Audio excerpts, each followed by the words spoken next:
Tere kõigile, hõbekunn jälle siin. Ja mõtlesin, et vaataks siis, mis vahepeal toimunud on. Täna on siis 2025 aasta ja veebruarikuu. Nimelt täna on siis sõbrapäev. Et vaataks näiteks, mis väärismetallide hinnad teevad. Et õhtu pole veel käes ja turud ei ole kinni, aga hetkeseisuga on siis ühe untsi kohta kulla hind 2802 eurot. Täitsa uskumatu. Ja muudkui läheb vaikselt ülespoole.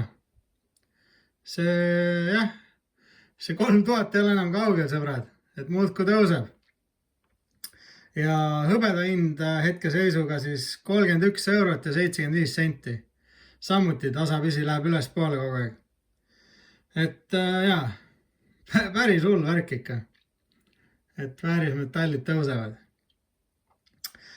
Mis ma rääkida tahtsin on see, et näiteks võtame ühe untsise mündi päris elus. Vaadake seda, milline tooning siin peal on. Toon. Päris vinge.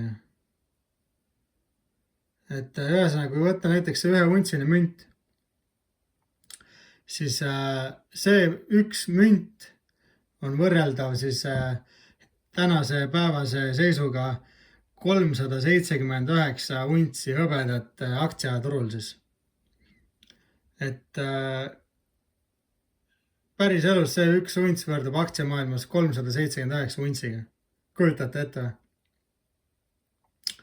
Et see samuti muudkui ainult tõuseb ja tõuseb. Ehk siis, mis see tähendab? See tähendab seda, et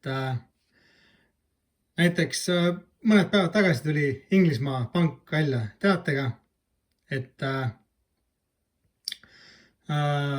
kõik inimesed, kes hoiavad näiteks kulla või hõbeda aktsiaid, siis seal nende pangas, Inglismaa pangas siis näiteks,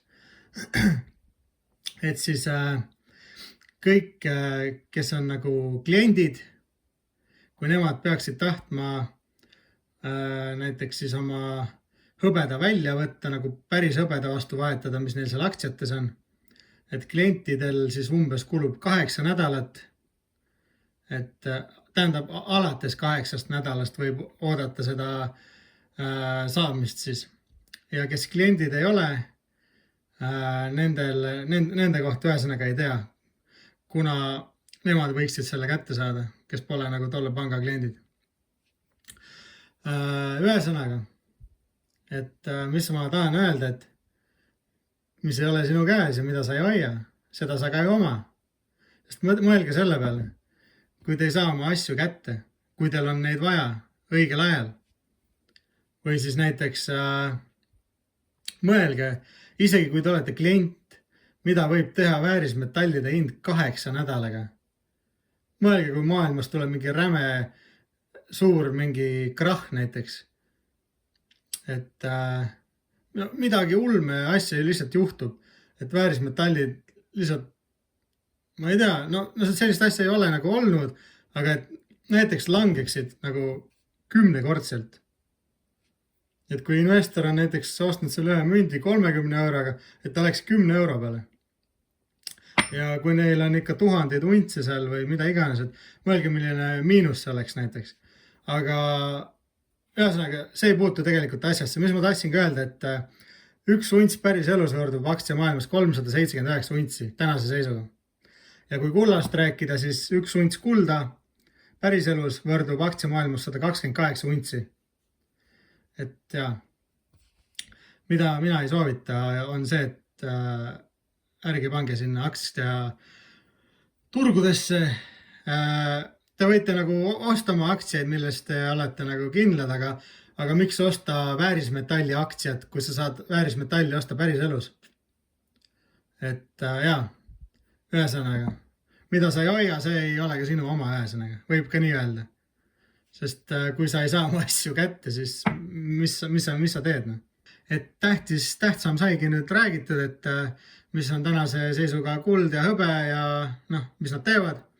Ja siis, et ostke ikka füüsilist metalli, mitte mingi paberit või interneti serverites mingi piksleid, mida ei pruugi kunagi ette saada. Aga ma näitan siis, et mis ma siin hiljuti olen ostnud omale, et ongi selline Robin Hoodi mingi münt, jumala ägeda tooninguga selline. Ta on hästi ilus.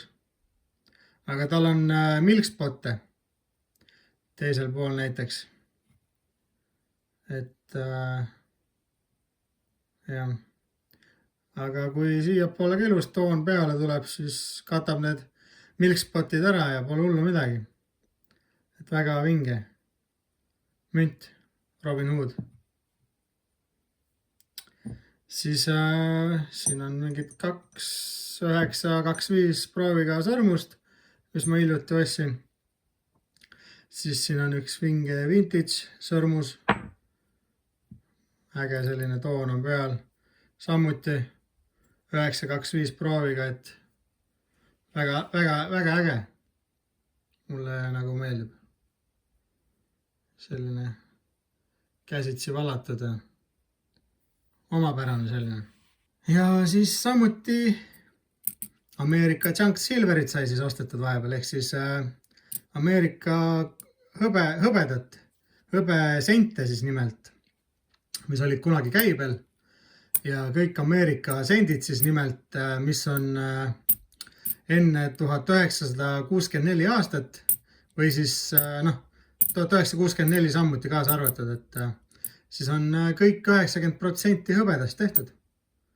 Et need sendid siin on kõik 90% hõbedast.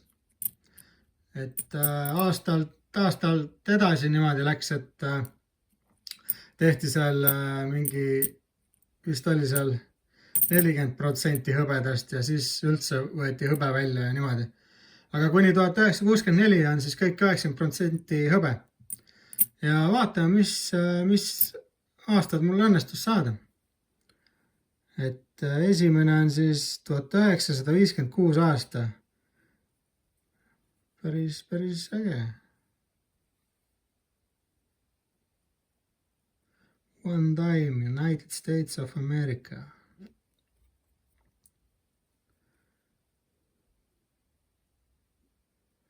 Nii, 1956, mis järgmine on? 1962. Normaalne. 64, 62, nii. 1947. No see on juba natuke vanem, päris ägene.